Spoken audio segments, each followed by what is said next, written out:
Helo, shwmai, a chroeso nôl unwaith eto I ddydd Mercher Cymraeg. Hello, shwmai, and welcome back once again to Welsh Wednesdays.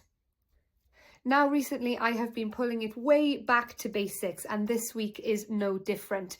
This week we are going to learn about LIIWIAU, colours.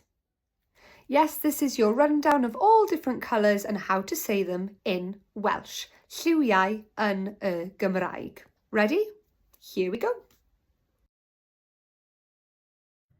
Coch, red. Melyn, yellow. Gwyrdd, green. Oren, orange. Glas, blue. Pink, pink. Porffor, purple. D, black. Gwyn, white.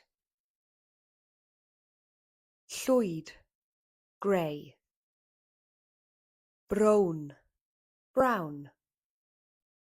Here they are one more time for you. Well, dyna ni. There you have it. LIIWIAU'r enfys. Colours of the rainbow.